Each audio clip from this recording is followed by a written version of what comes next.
Hi అండి, welcome back to my channel. ఇందాక మీకు చెప్పాను కదా, మీకు ఫార్మ్ కోడి అంటే నేను దీనికి ముందు వీడియోలో నేను చెప్పాను. నేను బ్రాయిలర్ చికెన్కి ఫార్మ్ కోడికి తేడా ఏంటి అనేది. ఇప్పుడు నేను ముగ్గురులో కొద్దిగా నూనె వేసానండి. ఇప్పుడు ఫార్మ్ కోడి కర్రీ వండడానికి ఇందులో కొద్దిగా ఆనియన్స్ వేద్దాం. ఇప్పుడు ఈ ఆనియన్స్ అన్నీ అందులో వేసేద్దాం.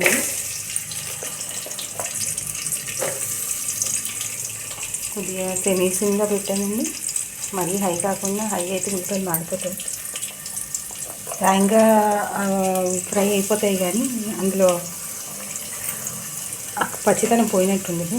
మనం సెమీసిమ్లో పెట్టుకుంటే రెడ్డిష్ మంచి బ్రౌన్ షేడ్లో వస్తాయి.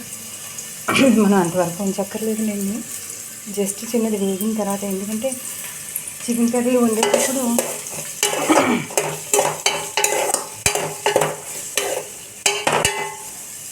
ఈ గరిటె ఏంటనుకుంటున్నారా?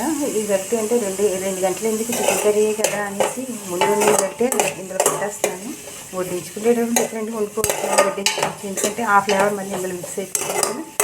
ఇందులో మిక్స్ అయినా పర్వాలేదు. ఇది ఎందుకంటే బాగానే పురాతనంగా అందరూ నార్మల్గా వండుకునే కర్రీ అనమాట. అందులో మాత్రం వేరే గరిటె పెట్టుకోవాలి. వేసినాయండి.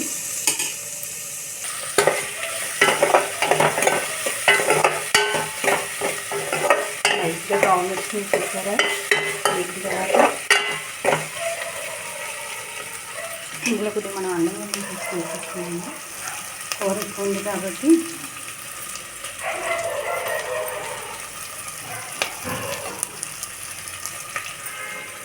వన్ స్పూన్ వేసుకోవాలండి మనం. అది నాది పెద్ద స్పూన్ అనమాట, అందువల్ల అంటే గరిటె కన్నా చిన్నది. 1 స్పూన్ గట్టిగా వేసుకున్నాం ఉంటుంది. మనం ఇంకా మసాలా దినుసు ఎక్కువ వేసుకోక్కర్లేదండి. ఈ అల్లం వెల్లుల్లి పేస్ట్ వల్ల కూరకి ఒక టేస్ట్ వచ్చేస్తుంది. ఇది సువాసనగా ఇంకా రిచ్నెస్ రావడం కోసమైతే మనం ఇలాచి పౌడర్, లవంగా, దాల్చిన చెక్క కొట్టేసి వేసుకుంటాం అన్నమాట. ఇక్కడ మసాలా పచ్చిదనం పోయినంత కొద్దిగా వేసి, నేను ఆల్రెడీ ఇందులో మ్యారినేట్ చేసుకొని ఉంచుకున్నాను అనే విషయం మీకు తెలుసు కదా.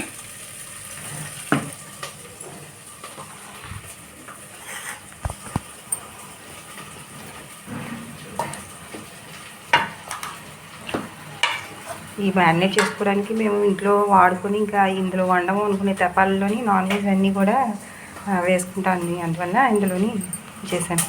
అంటే పెద్ద పెద్ద ఇళ్ళల్లోని పాష్గా ఉండడానికి అన్నీ చూపిస్తారు కదా, మా ఇంట్లో ఉన్న ఐటమ్స్ తోటే నేను మీకు చూపిస్తానండి. నా ఒపీనియన్ ఏంటంటే మరీ పాష్గా ఉండవలసిన లేదు, ఉన్న వాటిలో నీట్గా ఉండి వంట అనేది నీట్గా చూపిస్తే చాలు అనేది నా ఒపీనియన్ అనమాట. ఇది వేగిపోయిందండి. ఇందులో కర్రీ వేసేద్దాం.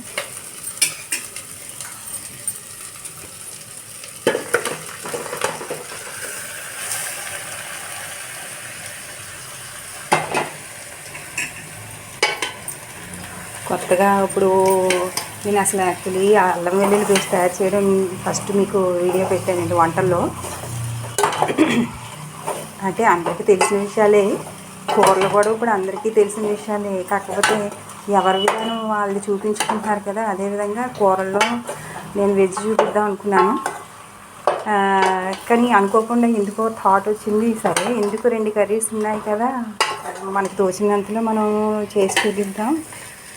ఎవరికి నచ్చితే వాళ్ళు అప్రిషియేట్ చేస్తారు, నచ్చకపోతే వదిలేస్తారు. నచ్చలేదని మనం ఎవరిని ఏమనుకోలేం కదండి, ఎవరి ఇష్టం వాళ్ళది. కొంతమంది బిర్యానీ నచ్చుతుంది, కొంతమంది పులిహోర నచ్చుతుంది. ఆ పులిహోరాల్లో కూడా ఆవు పెట్టిన పులిహోర, నువ్వు పొడి పులిహోర, ఇలా చాలా రకాలు ఉన్నాయి. అందరికీ నచ్చాలని రూల్ ఉండదు కదండి. నాకు నచ్చే విధంగా నేను చేసుకుంటున్నాను. నన్ను మీరు కోఆపరేట్ చేసి నన్ను ముందుకు పంపించాలనుకుంటే నాకు కొద్దిగా లైక్ కొట్టి షేర్ చేస్తారంటే నా అభిలాష. ఇవ్వండి. ఇప్పుడు మనం ఇందులో కర్రీ వేసిన తర్వాత కలుపుకొని 2 నిమిషాలు హై ఫ్లేమ్లో పెట్టుకున్నామండి. వేగుతుంది. హై ఫ్లేమ్లో పెట్టాను, నిలువుగా ఉంటే హై ఫ్లేమ్ కదా.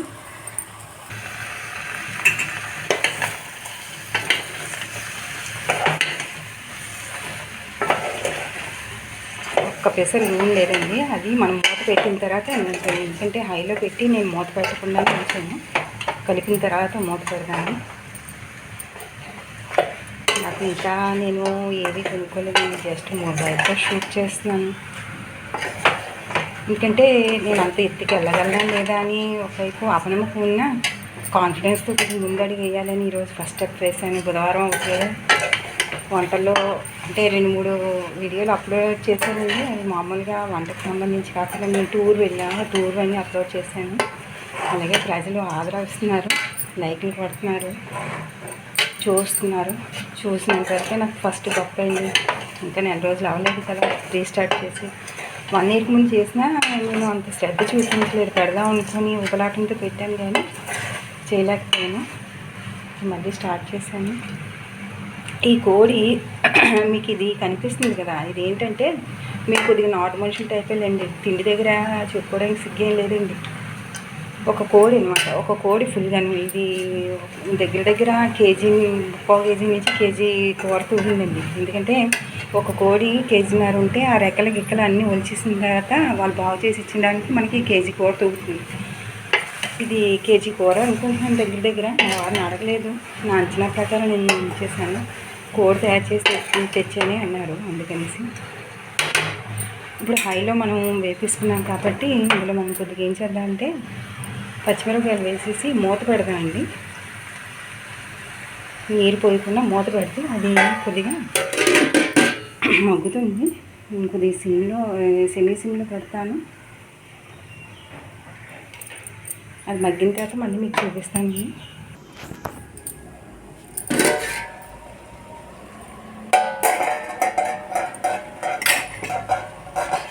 చూసారా, లోపల మీకు కనిపిస్తుందో లేదు, నీరు అనేది బయటికి కనిపిస్తుంది. నీరు అంటే అది ఆయిల్ తేలుతుంది.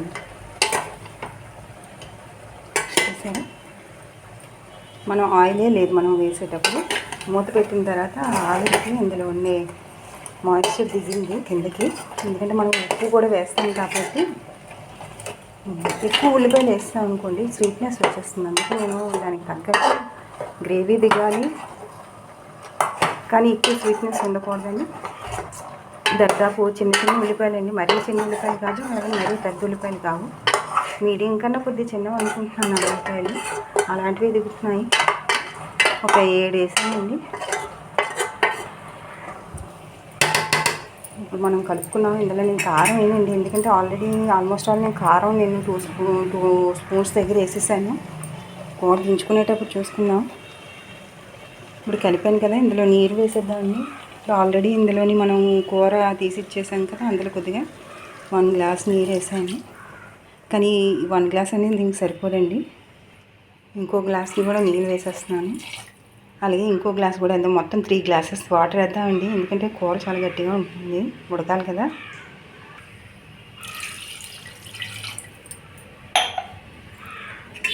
ఒకసారి కలుపుకుందాం. చూసారా, కారం ఉన్నది కాబట్టి నీరు ఇంత రెడ్గా దిగుతుంది. అందులో పచ్చిమిరపకాయలు కూడా వేసాను కాబట్టి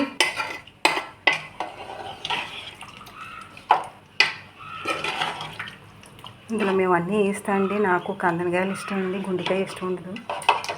అందుకే మా వారు కంపల్సరీ కందనకాయ వేస్తారు. అయితే ఈ కోడి మొత్తం మేమే తీసుకున్నాం కాబట్టి ఇందులో ఏవైతే ఉన్నాయో అవన్నీ కూడా వేస్తారు క్లీన్ చేయించి.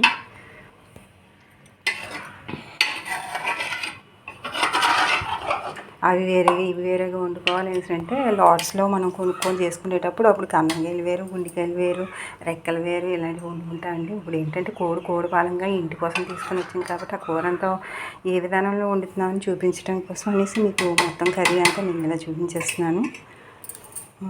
చూసారా ఎంత రెడ్డిగా ఉన్నదో. కారం మాత్రం మంచి గుమగుమ వాసన వస్తుందండి కర్రీ. ఇప్పుడు మూత పెట్టేద్దాం. ఇప్పుడు దాదాపు ఇది 15 మినిట్స్ ఇలా వదిలేద్దామండి. మరీ హైలో కాకుండా సిమ్లో నిలగే ఉంచుతాను. కొద్దిగా క్రాస్ ఉన్నది చూసారు. ఉంచితే అది ఉడికిన తర్వాత మళ్ళీ మనం చూసుకున్నాం అనుకోండి అది ఎంతవరకు ఉన్నది ఏంటి ముక్క మనం గరిటెతో వెతుకుతూ ఉంటే ఎలా ఉన్నది. ఇందాక బ్రాయిలర్ చికెన్ చూసారు కదా, ముందు ఫ్రంట్ వీడియోలో చేశాను. అది మనం ఇలా ఆ నూనెలో వేపేటప్పుడే పొరలు ఊడొచ్చినాయి అంటే ఉడికింది అనే విషయం. ఇప్పుడు దీనికి కూడా మనం ఉడికిందా లేదా అని తర్వాత టెస్ట్ చేద్దామండి.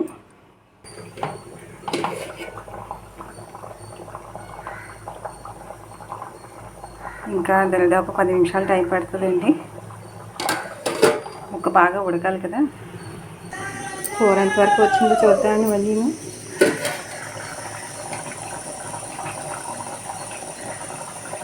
కొద్ది దగ్గర పడిందండి. అయినా ఇంకా ఉడకాలి, వాటర్ అంతా దగ్గరికి చేరాలి.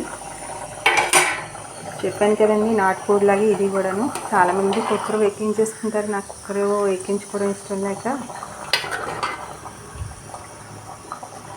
ఇలా తపాలలో ఉడికించేస్తున్నాను. చూద్దాం కూర ఉడికిందా లేదా అనేది మా వారు ఏం చెప్తారు.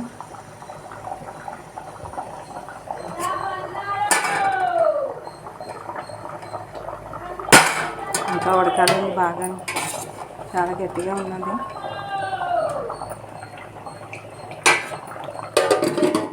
కొద్దిగా ఉడికిన తర్వాత మా వారికి ఇస్తే ఆయన టేస్ట్ చేసి చెప్తారు. ఆయన వర్క్ ఫ్రమ్ హోమ్ అండి, ఇంట్లోనే ఉంటారు కాబట్టి నాకు ప్రాబ్లం లేదు. కాకపోతే వంటకి లేట్ అవ్వకూడదు, ఎందుకంటే వాళ్ళకి ఆఫీస్లో 12:30కి అలవాటు అయిపోయింది. నేను 1 గంటలకు అలవాటు చేశాను. కాకపోతే కొద్దిగా పర్వాలేదు, చికెన్ త్వరగా ఉడకటం లేదు కాబట్టి ఆయన అడ్జస్ట్ చేసుకుంటారు. కర్రీ ఎంతవరకు వచ్చింది మళ్ళీ చూద్దామండి. చెప్పాను కదా, ఇది చాలా టైం పడుతుందండి.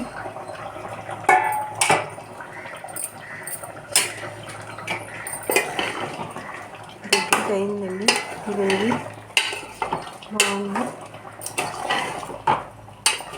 మనం ఇది రొట్టెలోకి కూడా తీసుకుంటే బాగుంటుంది.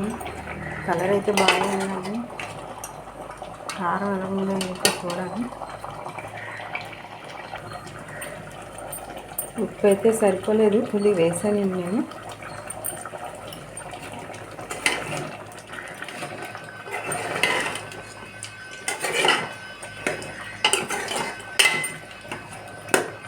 కారం అయితే బాగానే ఉన్నది. మసాలా వేసేద్దాం. చెప్పాను కదా, ఈ కర్రీకి నేను చిట్నాడు మసాలా వేద్దామండి. చిట్నాడు మసాలా ఎలా తయారు చేయాలనేది ఇంకో వీడియో నేను చెప్తాను. ఇది ఇప్పుడు చిట్నాడు మసాలా అన్నిటిలోనే వేసుకోవచ్చండి. ఎక్కువగా వెజ్ కర్రీస్లో కూడా వేస్తారు, నాన్ వెజ్ కర్రీస్లో కూడా వేస్తారు. కాకపోతే మామూలు మసాలా కానీ ఈ మసాలా కొంచెం డిఫరెంట్గా ఉంటుంది.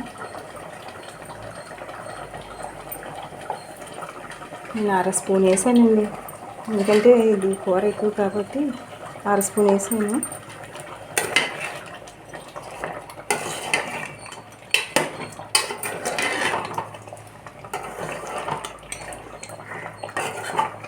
కొద్దిగా మూత పెడదాం.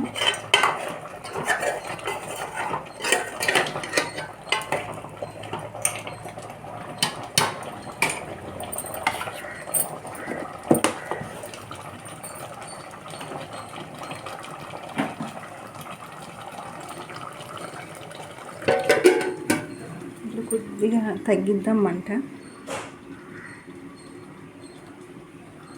మసాలా వేసాం కదా, కొద్దిగా మంట తగ్గించి సిమ్లో పెడదాం. మా వారికి ఒక ముక్క ఇద్దామండి, అది ఉడికింది లేదా అని చెప్తారు. ఎందుకంటే నాకు అది బాగా అలవాటు.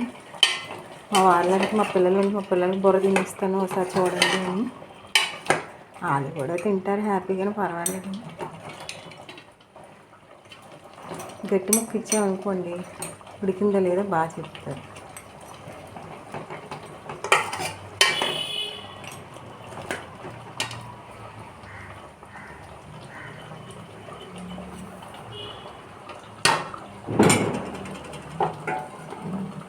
ఉడకలేదంటే మళ్ళీ ఇంకో 1/2 గ్లాసు నీళ్ళు పడతాయి.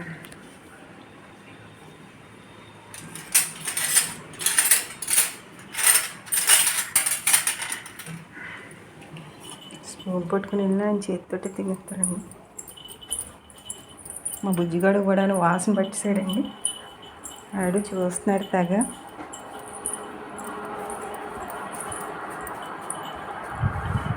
ఏంటి ఒకసారి టేస్ట్ చేసి, నేను ఇంకా ఫోర్క్ అవసరం లేదని మా వాళ్ళకి కూడా చెప్తాను.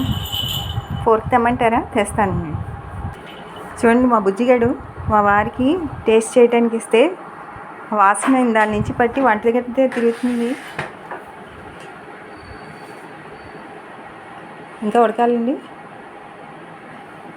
వేడిగా ఉంది చూసుకోండి, ఉడకండి.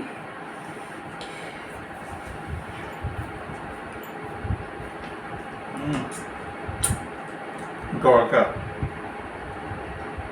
ఒక మాదిరిగా ఉడికిందా, ఇంకా ఉడకాలా? ఇంకా ఉడకాలి. అదే అండి, ఇంకా ఒక గ్లాస్ నీళ్ళు వేద్దామండి. మనం గ్లాస్ నీళ్ళు వేసాను, ఇంకా ఉడకాలట.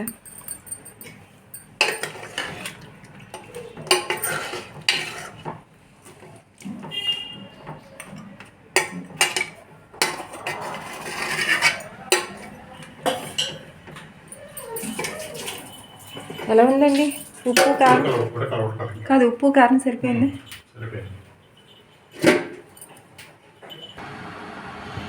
మా అమ్మాయి చికెన్ తింటూ ఉంటే చూడండి అది ఎలా కాపు కాసుకుంటుందో.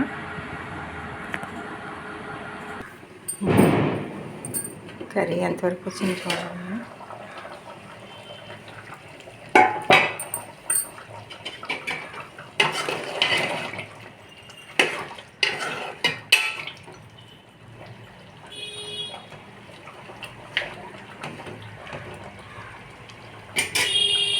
ఇంకా గట్టిగానే ఉన్నదండి. నాకు ఒక టెక్నిక్ ఏంటంటే కొద్దిగా వెనిగర్ వేద్దామండి. వెనిగర్ వేస్తే కొద్దిగా మెత్తపడుతుంది ముక్క. ఉడికిపోయిందండి. ముందైనా చేశాను కాదు వెనిగర్ వేయలేదు. ఇప్పుడు వెనిగర్ వేస్తాను. ఉడికిపోయిందని కొత్తిమీర గార్నిష్ చేసేస్తాను. చాలా టైం తీసుకుందండి, గంటన్నర ఉడకడానికి. బాగుంది, ఫ్లేవర్స్ అన్నీ కలిసిపోయి కారం అంతా సరిపోయిందంటే మా వారిని చెప్పింది.